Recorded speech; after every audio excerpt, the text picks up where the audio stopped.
Assalamualaikum warahmatullahi wabarakatuh. Nama saya Muhammad Khalid, kelas B, Kesejahteraan Sosial dengan NPM 2021 01101000058. Ingin menjelaskan atau mempresentasikan tentang Pancasila sebagai filosofi Grundzeit.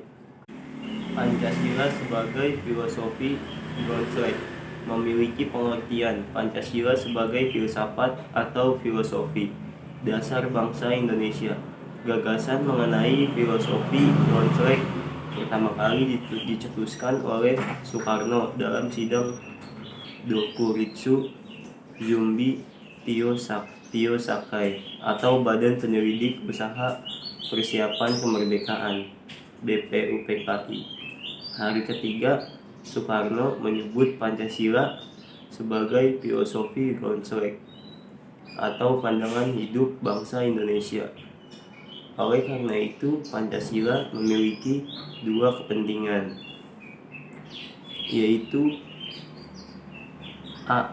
Pancasila diharapkan senantiasa menjadi pedoman dan petunjuk dalam menjalani keseharian hidup manusia Indonesia, baik dalam berkeluarga, bermasyarakat, maupun berbangsa. B. Pancasila diharapkan sebagai dasar negara, sehingga suatu kewajiban bahwa kewajiban dalam segala tantangan kenegaraan, entah itu dalam hukum, politik, ekonomi, maupun sosial, masyarakat harus berdasarkan dan bertujuan pada Pancasila. Kedudukan Pancasila dikaitkan dengan teori von Stauffenberg der Rechtsordnung Hans Kelsen pada tahun 1981 sampai 1973, ahli hukum dan filsuf Australia, terakhir berkarir di University of Berkeley, Amerika Serikat, dan dikenal sebagai pencetus teori hukum murni. Memiliki gagasan yang terkenal dengan Stauffenberg teori, yang pada hakikatnya merupakan usaha untuk membuat kerangka suatu bangunan hukum yang dapat dipakai dimanapun. Dalam perkembangan selanjutnya diuraikan oleh Hans Nawi Aski atau ahli hukum berkebangsaan Jerman, murid-murid dari Hans Kelsen, dengan teori von Stauffenberg der Rechtsordnung, yang menggariskan bahwa selain susunan norma dalam negara adalah berlapis-lapis dan berjenjang dari yang tertinggi sampai terendah, juga terjadi pengelompokan norma hukum dalam negara. Tantanan hukum tertinggi dalam pandangan Kelsen adalah berpuncak pada basic norm atau Grundnorm atau norma dasar, yaitu berupa konstitusi, tetapi konstitusi dimaksud adalah dalam pengertian materi, bukan konstitusi formil. Pancasila dalam posisinya sebagai sumber semua sumber hukum atau sebagai sumber hukum nasional berada di atas konstitusi, artinya Pancasila berada di atas Undang-Undang Dasar 1945. Jika Undang-Undang Dasar 1945 merupakan konstitusi negara, maka Pancasila adalah kaidah pokok negara yang fundamental atau Stas Fundamental Norm. Kaidah pokok yang fundamental itu mempunyai hakikat dan kedudukan yang tetap, kuat, dan tidak berubah bagi negara tersebut. Pancasila tidak dapat diubah dan ditiadakan, karena ia merupakan kaidah pokok yang fundamental.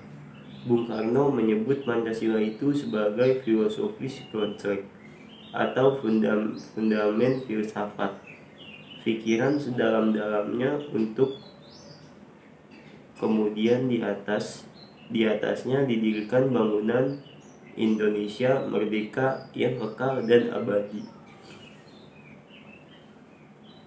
Secara yuridis, formal berdasarkan pasal 37 Undang-Undang Dasar 1945. Konstitusi sebagai hukum dasar memungkinkan adanya perubahan.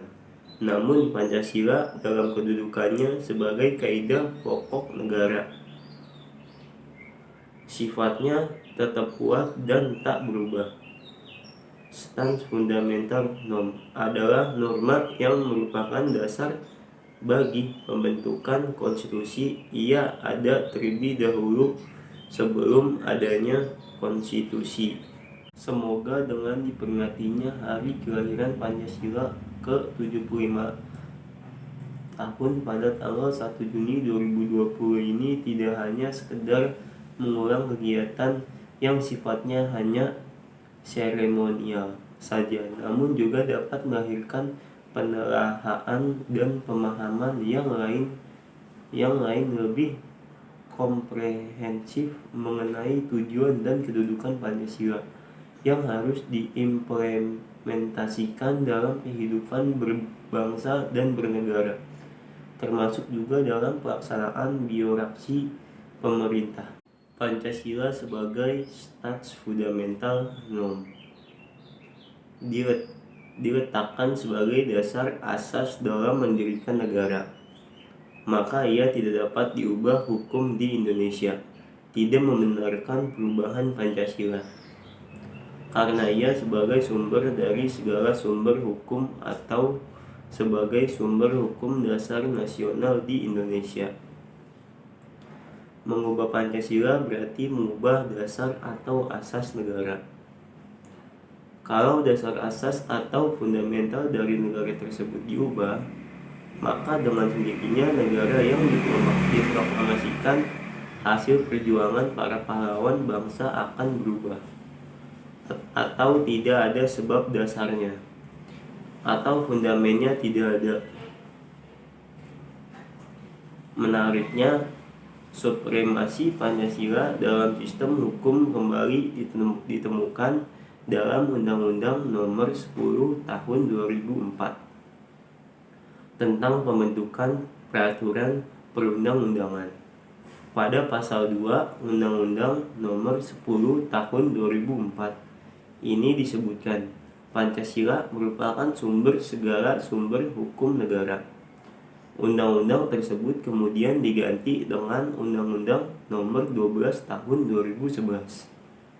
Sebagaimana terakhir diubah sebagian dengan Undang-Undang Nomor 15 Tahun 2019 yang mengatur tentang hal yang serupa. Ada pasal 2 Undang-Undang Nomor 12 Tahun 2011 ini tetap menegaskan hal yang sama sebagaimana dalam Undang-Undang Nomor 10 Tahun 2004 bahwa Pancasila merupakan sumber segala sumber hukum. Dengan demikian keberadaan Pancasila kembali menjadi supreme norm dalam sistem hukum negara Indonesia, sehingga Pancasila sebagai suatu pandangan hidup, kesadaran dan cita-cita hukum maupun cita-cita moral bangsa terlegitimasi secara yuridis. Kesimpulan, Pancasila sebagai filosofi Grundzweig atau pandangan hidup berbangsa Indonesia memiliki kedudukan sebagai stans fundamental norm yang merupakan dasar asas dalam mendirikan negara, bersifat tetap, tidak dapat diubah. Hukum di Indonesia tidak membenarkan perubahan Pancasila karena ia sebagai sumber dari segala sumber hukum atau sebagai sumber hukum dasar nasional di Indonesia. Penegasan serta legitimasi kedudukan Pancasila sebagai sumber segala sumber hukum negara. Kaitannya dengan teori von Stuffbau der Rechtsordnung Dunuk. Selain telah secara jelas termaksud dalam pembukaan Undang-Undang Dasar 1945, juga telah secara jelas tercantum dalam Undang-Undang Nomor 12 Tahun 2011, sebagaimana terakhir diubah dengan Undang-Undang Nomor 15 Tahun 2019. Demikian penjelasan dari saya, Muhammad Khalid. Saya akhiri, wassalamualaikum warahmatullahi wabarakatuh. Pancasila dalam kedudukannya sebagai kristalisasi nilai-nilai yang dimiliki dan diyakini kebenarannya oleh bangsa Indonesia telah dirumuskan dalam alinea keempat pembukaan Undang-Undang Dasar 1945. Pancasila merupakan pandangan hidup bangsa memiliki fungsi utama sebagai dasar negara Indonesia. Dalam kedudukannya yang demikian, Pancasila menepati kedudukan yang paling tinggi sebagai sumber dari segala sumber hukum atau sebagai sumber hukum dasar nasional dalam tata hukum di Indonesia. Pancasila dalam kedudukannya sebagai sumber dari segala sumber hukum atau sumber hukum dasar nasional menjadikan Pancasila sebagai ukuran dalam menilai hukum yang berlaku di negara Indonesia. Hukum yang dibuat dan berlaku di negara Indonesia harus mencerminkan kesadaran dan rasa keadilan yang sesuai dengan nilai-nilai Pancasila. Hukum di Indonesia harus menjamin dan merupakan perwujudan serta tidak boleh bertentangan dengan nilai-nilai yang terkandung dalam rumusan Pancasila sebagaimana tercantum dalam pembukaan Undang-Undang Dasar 1945 dan interpretasinya dalam tubuh Undang-Undang Dasar 1945 tersebut. Pancasila sebagai filsafat dasar atau filosofi Grundzweig bangsa Indonesia. Istilah filsafat diambil dari bahasa Yunani. Philos artinya suka, cinta, dan sophia artinya kebijaksanaan. Jadi kata itu berarti cinta kepada keistimewaan. Pancasila sebagai filsafat dasar setidaknya dapat dijelaskan melalui aspek sebagai berikut. 1. Aspek ontologis. Dasar ontologi Pancasila adalah manusia yang memiliki hakikat mutlak, monopluralis. Oleh karenanya disebut juga sebagai dasar antropologis. Subjek pendukungnya adalah manusia, yakni yang berketuhanan, yang berkeprimanusiaan, yang berkesatuan, yang berkerakyatan, dan yang berkeadilan. Pada hakikatnya adalah manusia. 2. Aspek epistemologi. Pancasila sebagai suatu sistem filsafat pada hakikatnya adalah suatu sistem pengetahuan dalam kehidupan sehari-hari. Pancasila menjadi pedoman dasar bagi bangsa Indonesia dalam memandang realitas alam semesta, manusia, masyarakat, bangsa, dan negara, tentang makna hidup serta dasar bagi manusia Indonesia untuk menyelesaikan masalah yang dihadapi dan hidup dan kehidupan. 3. Aspek aksiologi kehidupan. Manusia sebagai makhluk subjek budaya pencipta dan penggerak nilai manusia secara dasar mencari, memilih, dan melaksanakan atau menikmati. Nilai jadi nilai merupakan fungsi rohani jasmani manusia. Pancasila dalam hal ini menjadi nilai sumber nilai hakikat, nilai termasuk membingkai etika, ketuhanan, dan agama. Menurut Kelsen, norma yang validitasnya tidak dapat diperoleh dari norma lain yang lebih tinggi disebut sebagai norma dasar. Semua norma yang validitasnya dapat ditelusuri ke suatu norma dasar yang sama membentuk suatu sistem norma atau sebuah tatanan norma. Norma dasar yang menjadi sumber utama ini merupakan pengikat di antara semua norma-norma yang berbeda-beda yang membentuk suatu tatanan norma, bahwa suatu norma termasuk ke dalam sistem suatu norma. ke dalam tatanan normatif tertentu. Dapat diuji hanya dengan mengonfirmasikan bahwa norma tersebut memperoleh validitasnya dari norma dasar yang membentuk tatanan norma tersebut.